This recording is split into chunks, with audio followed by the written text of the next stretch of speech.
Assalamualaikum dan salam sejahtera. Selamat datang ke another episode of Studio Sehat. Nama saya Ainul dan di sebelah saya adalah Rajifah. Dan pada hari ini kita actually ada tetamu istimewa Dr. Aizuddin Abdul Rahman, dan topik kita pada hari ini adalah ada apa dengan saringan kesihatan. So, hari ini kita sebenarnya nak berbincang kenapa kita kena sibuk-sibuk buat saringan kesihatan. Banyak-banyak yang ada dan sebagainya. So kita actually akan kupas sikit kita punya dari segi kenapa pentingnya saringan kesihatan dan juga observation kita lah. Maybe let us just start sikit lah. Kita nampak Dr. Aizuddin ni selain daripada sebagai pegawai perubatan dan juga also researcher, kita nampak your interest in the community punya screening, health screening. Boleh bagi sikit tak apa yang membuatkan doktor interested dalam area ni? Okay, terima kasih Ainul. So yang pertama sekali a bit background lah. So, masa saya belajar pun memang saya interested to do outreach program. Boy Scout is one thing, tapi saya juga adalah anggota Mercy, and ada few more yang saya involve lah. Anggota apa tu, Dok? Sorry. Mercy. Okay, right.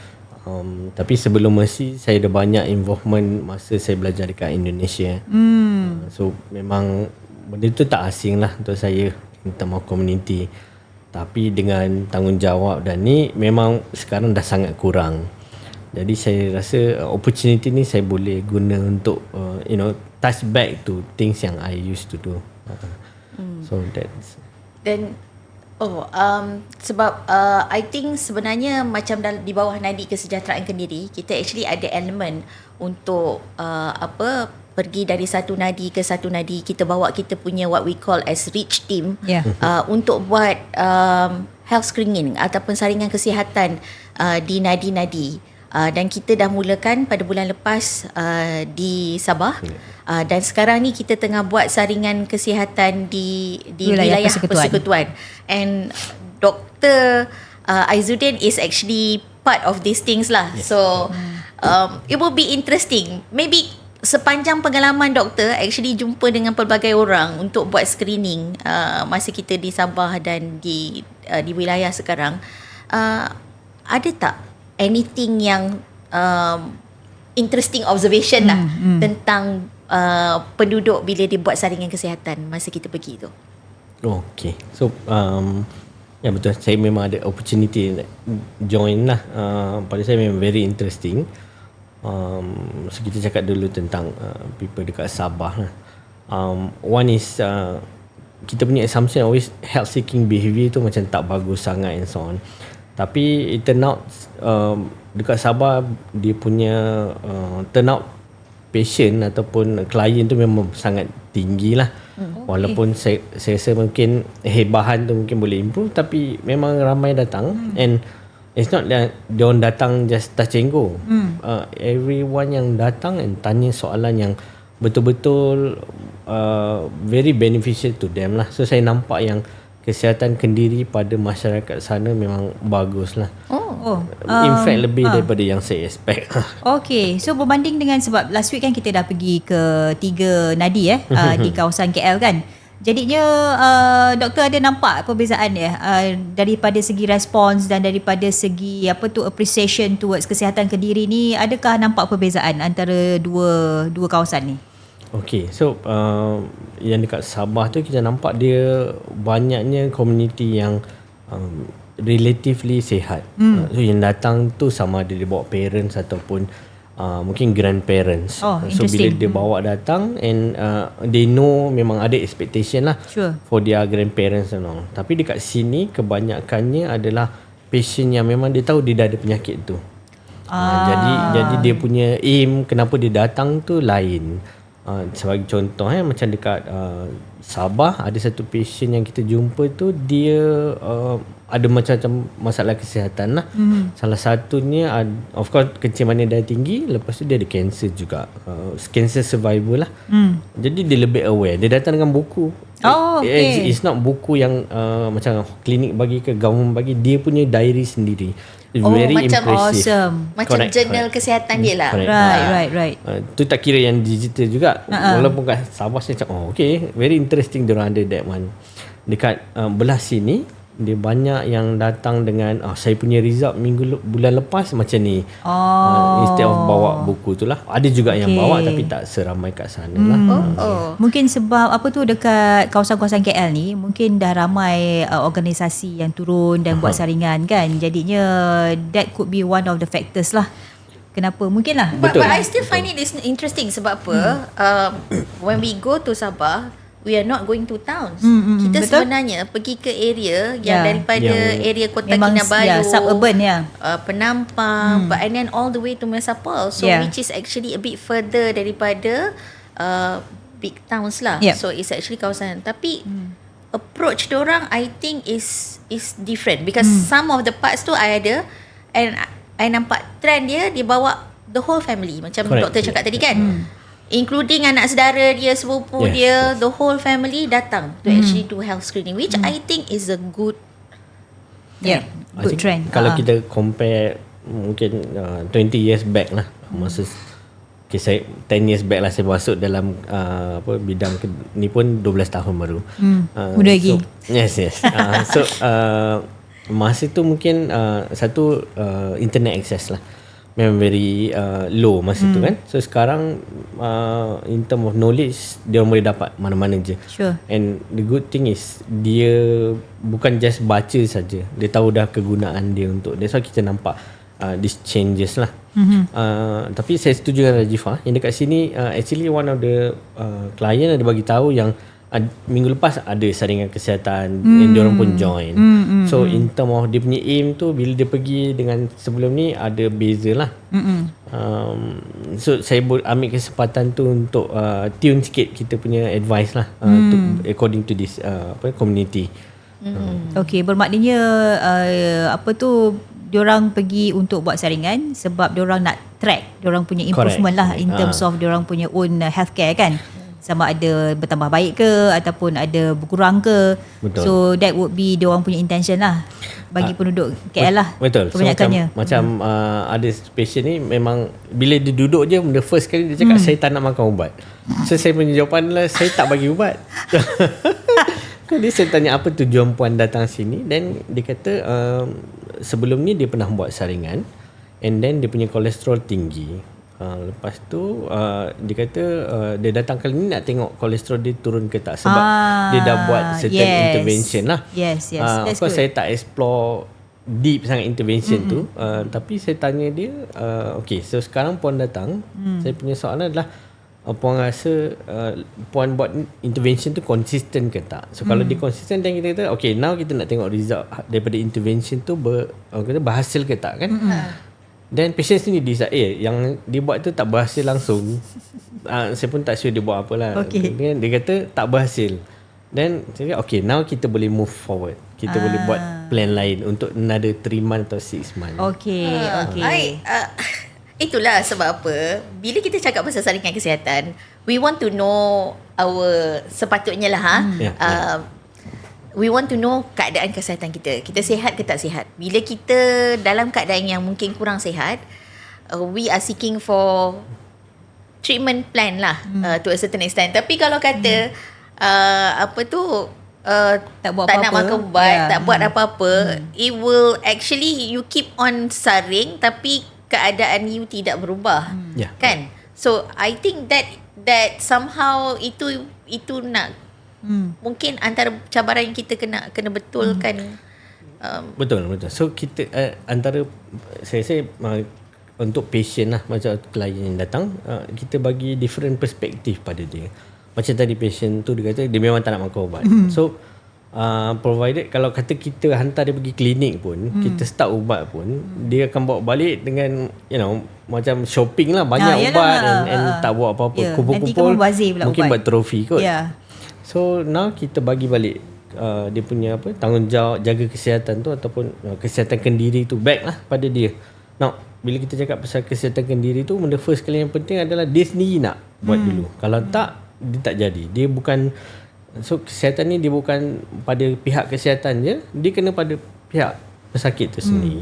Actually interesting yang doktor mention yang ada salah seorang yang kita jumpa masa dekat Sabah tu kan, yang dia bawa sendiri dia punya diary kesihatan, all the vital semua ada dekat situ. Jadinya itu adalah mungkin satu contoh yang bagus bagaimana individu boleh look after dia punya kesihatan dengan adanya diary kan, supaya boleh chart dia punya progress ataupun regress.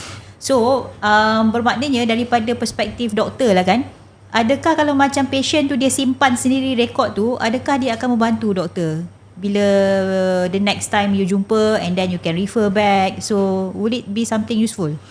Okay, so saya biasa tengok kesihatan ni daripada segi wellness dengan health lah, healthcare. So in term of wellness, dia punya accuracy tu is something yang ada level yang acceptable lah kita panggil. Sure. Mana kalau dia betul-betul tinggi sangat, yang yes of course. Tapi healthcare memang betul pasal precision.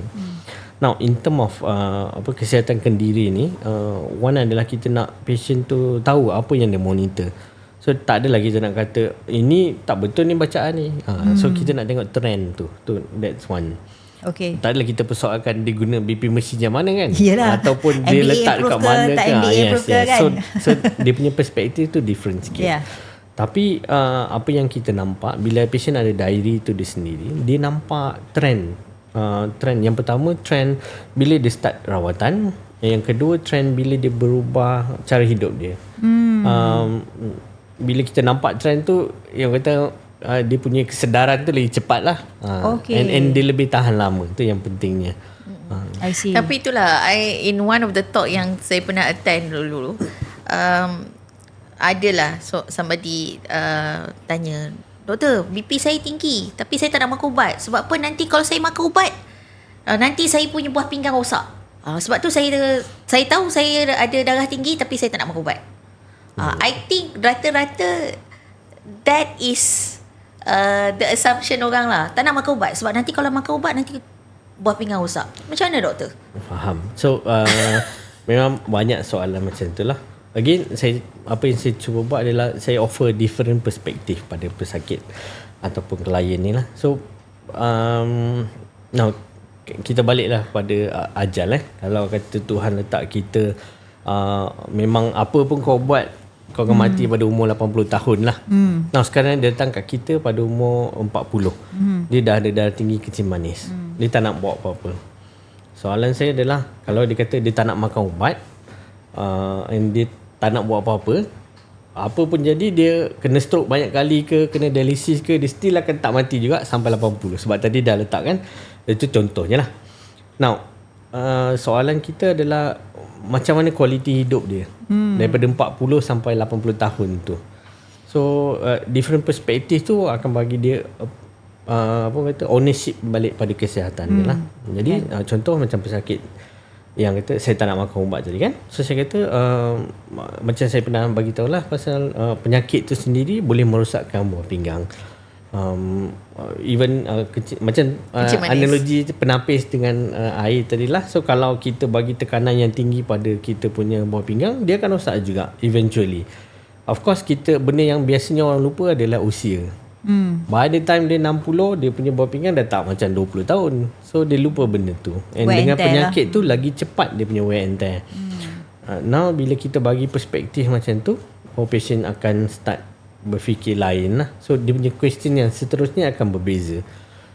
Questionnya biasanya adalah berapa lama saya nak ambil ubat ni lah. So saya kata, well, kalau kita letak 80 mati, kalau dah boleh kawal, dan kita boleh discuss tentang nak turunkan dos dan sebagainya lah. Ada tak cases yang you tengok dia orang buat saringan semua high, unbelievably high, memang sangat tinggi, tapi dia tak apa, saya okey, saya tak rasa apa. Macam katalah dia punya BP punya high kan is like 180 macam tu, tapi dia kata tak apa, saya okey ni macam ni. Adakah itu denial lah kan? Okay. Alhamdulillah tak ada yang tinggi sangat lah. Sebab kalau tinggi sangat tu dah jadi hypertensi emergency, saya kena buat something lah. So far yang kita jumpa memang ada high tapi not too high. Contohnya macam gula, dia 14 macam tu. So Tapi dia tak ada simptom-simptom lain lah. So bila kita buat saringan ni, dia ada bacaan-bacaan tertentu yang kita ada tanggungjawab untuk tanya dia ada simptom lain tak. Kalau ada, that one kita consider emergency lah. Alhamdulillah saya tak jumpa lagi. Nauzubillah, tak nak jumpa lah.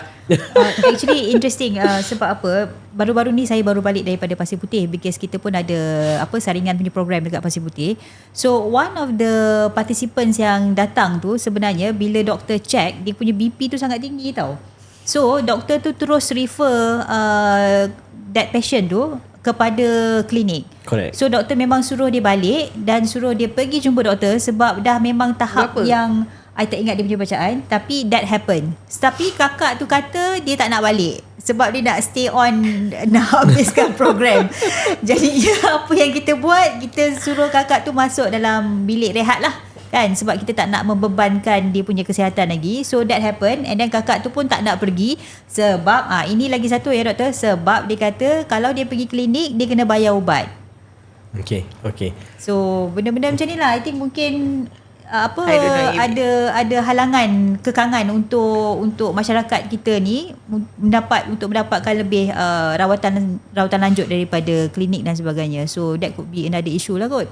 Okay, so benda ni pun saya realise beberapa minggu kebelakangan ni, yang mana rakyat Malaysia sini tak sedar yang sistem kesihatan kita sebenarnya practically percuma untuk semua orang. Yes. Selagi orang tu dianggap rakyat Malaysia lah, that's one. So macam few days back saya ada jumpa jiran lah, dia kata dia tak nak pergi hospital sebab mahal. So saya tanya dia mahal tu sebab dia ada darah tinggi juga. So dia kata dia nak beli ubat kat dekat farmasi je. Saya cakap kenapa tak nak pergi hospital? Dia kata mahal. Saya tanya berapa mahal kan, macam dalam hati macam RM1 je kalau biasa kan. If you go Unless to public kalau dia and pergi public private sector lah. And patient yang saya jumpa, jiran yang saya jumpa tu, dia bukannya tak ada kerja. Dia memang well ni jugalah, well to do juga. So dia kata kalau pergi government pun mahal. So saya kata tak adalah.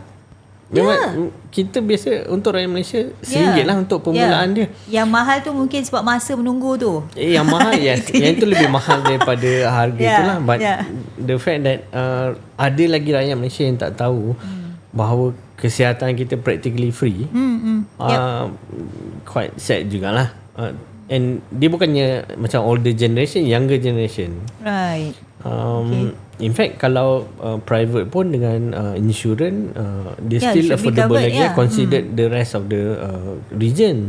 Betul. So macam patient yang macam tu, one is kita boleh bagi reassurance je lah. Sebab kita tahu kalau ada certain level, contoh macam hypertension sampai 180 per 100 macam tu, the risiko dia kena stroke then is very high. Kita takut lah. I think sebenarnya rata-rata lah, I feel a lot of our people ni dia rasa macam it's okay. Walaupun tinggi macam tu, dia rasa dia kuat, dia boleh tahan lagi. Sebab tu dia take the approach, either you denial, tak nak menyusahkan orang, I can still take it. So the strong punya personality punya issue lah, until you can no longer take it. Sebab tu I rasa sometimes you punya support system tu kena penting juga. Bila dah tinggi, at least your family kena kata this one tak boleh, kena put a pressure for them to actually do something. Kalau tidak, tak it's not going anywhere. Betul tak doktor? So saya rasa dalam few years back ada satu campaign lah, tapi this one related to mental health. Dia punya tagline adalah it's okay not to be okay. Kan? So I think kita boleh gunakan the same tagline untuk the rest of the disease juga. Sekarang ni bukan ke KKM dah buat macam perang apa tu? Untuk gula, because I think one of the things yang kita noticeable adalah penyakit tidak berjangkit ni, NCD, all these penyakit tiga serangkai dan sebagainya. So one of the things that is actually emphasized on is actually memerangi gula yang berlebihan ni lah. I think they are starting a campaign like that. So kempen tu dah lama, and cuma kita nampak dia makin apa orang kata, makin aktif lah. And then rasanya dalam bajet yang baru diumumkan pun ada increase dalam tax pada makanan bergula something. Betul. Betul. Tapi itulah kita nak tengok macam mana kempen ni is more effective as compared to the viral video of makanan-makanan yang ada cheese. Yang makanan yang extra gula, extra cheese, extra everything. That one looks more tempting than this Correct, lah correct. sebenarnya. So again dia punya in term of satu, kita tak boleh kawal lah information yang coming tu. That's one. It's one of the perks of being kebebasan bersuara on that one. Tapi flooded of information pun satu. So apa yang kita boleh buat sebagai someone yang reach out to community adalah kita bagi dia tools yang mana dia boleh nilai sendiri information ataupun all these things yang dia dapat ni berguna tak untuk dia. So macam pesen kecil manis, walaupun dia tengok video viral ni, dia tahu apa dia punya aim, then insyaAllah dia akan membantu lah. That. Lagi satu doktor, masa kita turun padang tu dekat Nadi tu, saya nampak kadang-kadang doktor buat some treatment yang very very simple, tapi saya rasa memang sangat efektif. Contohnya yang tangan tu kan, yang doktor minta patient hulur tangan, lepas tu letak kertas, and then doktor pernah mention yang doktor manage to recognize symptom untuk depression. So benda-benda macam tu saya rasa amat berguna kalau macam doctors, a group of doctors yang memang ada experience handle community punya healthcare ni, bila turun padang can pick up benda-benda small little things ni, and then boleh also do a simple test kan untuk buat further analysis dan sebagainya. So boleh komen sikit doktor macam mana tu? Okay, so yang pertama that knowledge tu dia taklah unik pada saya. Cuma saya ada masa berbanding dengan orang lain tu je. Right. So rajin baca, rajin study. Saya ada masa je, itu je beza dia. And masa tu lebih kepada masa dengan community tu sendiri. So macam yang the time saya buat test tu patient tak ramai, so boleh kita spend masa lah. One of the thing dalam kita punya training as a medical doctor ni, kita biasa ada satu part yang mana kita bagi open-ended question.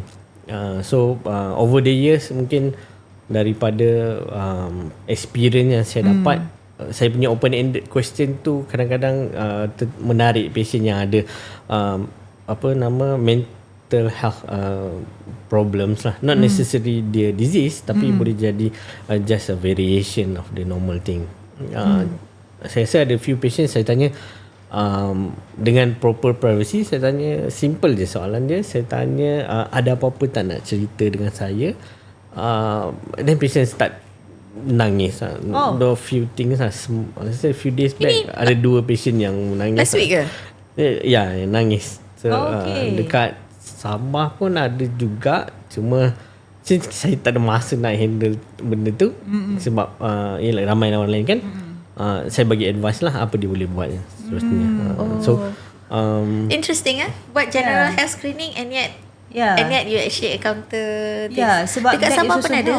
Sabah pun ada, tapi dia punya respon tak macam dekat KL lah. Sebab dekat Sabah tu rasanya social support, dia datang dengan family kan. So dia just nak cerita benda yang mungkin dia tak boleh cerita kat family. Itu je lah.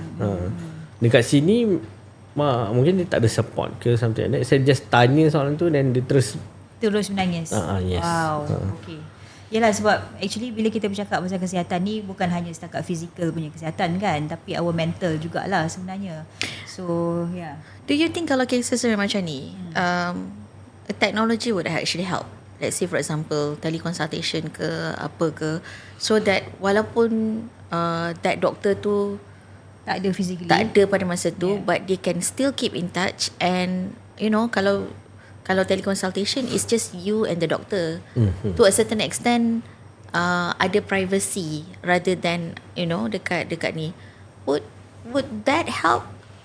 Kalau it does, what is your suggestion untuk untuk kesesuaian kepada komuniti kat Malaysia ni lah. Okay. Satu, saya main dalam digital health, so saya akan bias cakap teknologi definitely ada role kat dalam tu lah.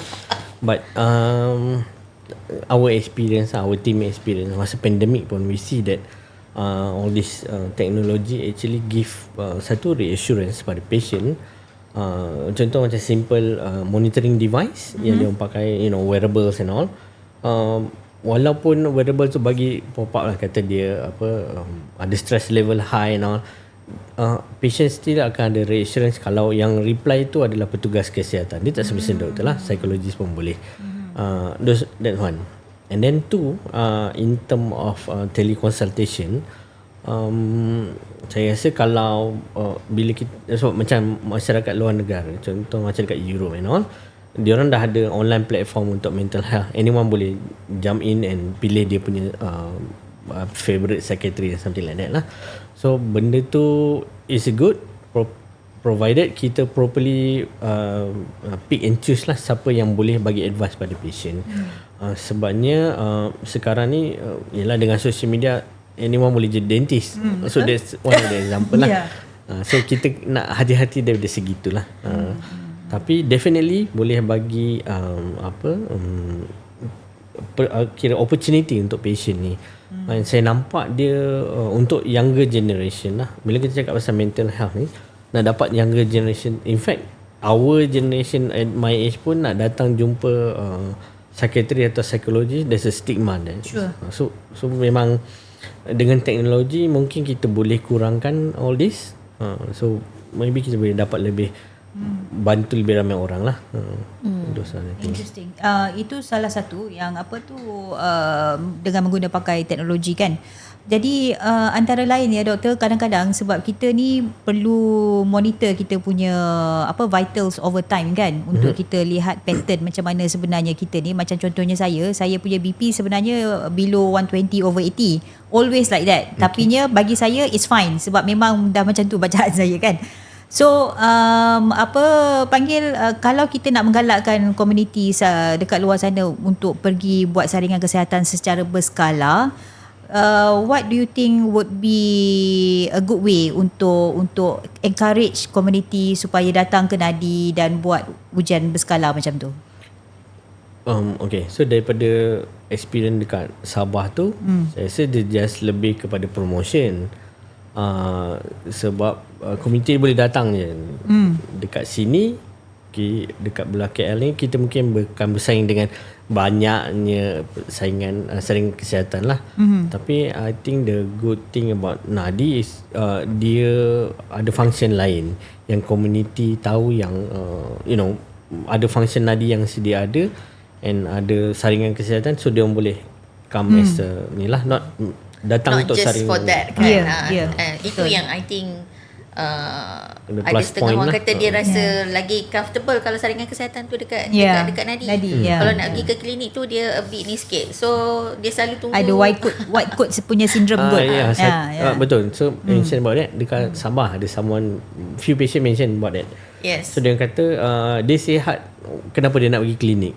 So saya rasa mungkin kita boleh ambil opportunity ni lah untuk non-healthcare facility to provide saringan. Yes. Sebab at the end of the day, bila dia jadi patient, kita akan pass dia kepada kesihatan. Ya, betul. Tapi betul. kalau dia datang ke kesihatan bila dah lambat, macam pergi emergency, memang that's patutnya kita boleh tegah lah awal-awal lagi. Yep. But kalau macam saringan ni doktor, ada you mention tadi, if let's say kadang-kadang certain disease yang kita ada ni adalah ikut keturunan kan. And you did mention yang the fact that, let's say for example, if your parents ada history, katalah cancer, then betul ke tiga generation, so the tiga generation the next one tu kena actually buat saringan awal supaya, how does that work? Okay, so satu, macam kalau parents kita ada, dia bukan hukuman mandatory kita kena lah. That's one. Of course ada certain disease yang work like that. Contohnya breast cancer. Now recently kita tahu kalau ada BRCA1 dan BRCA2 means high chance to dapat. That's why certain artists buat the mastectomy. Ya, dari removal. Angelina Jolie. Yes. Ya, betul. So it work untuk certain cancer lah. Ataupun memang yang kita tahu dia pass through certain disease. Contoh macam thalassemia, that one memang dia akan turun ke bawah. Betul. Cuma whether kita dapat ataupun adik-beradik kita dapat, the chance is always there lah. So cuma untuk NCD specifically, bila kita kata tentang faktor keturunan, the statistic works a bit differently. Contohnya apa yang saya cuba sampaikan lah, contohnya macam kita, parents kita ada darah tinggi macam mana, ataupun kita punya atau nenek ada, chance kita untuk dapat the disease lebih tinggi berbanding kawan-kawan kita yang family dia tak ada. Kalau kata semua jenis makan tak kisah semua, kita punya chance dapat maybe kita dululah berbanding dia. At the age yang sama. Contoh macam tadi, kita ada 10 orang, 3 orang ada family member history yang ada darah tinggi. Lepas tu semua memang makan tak peduli.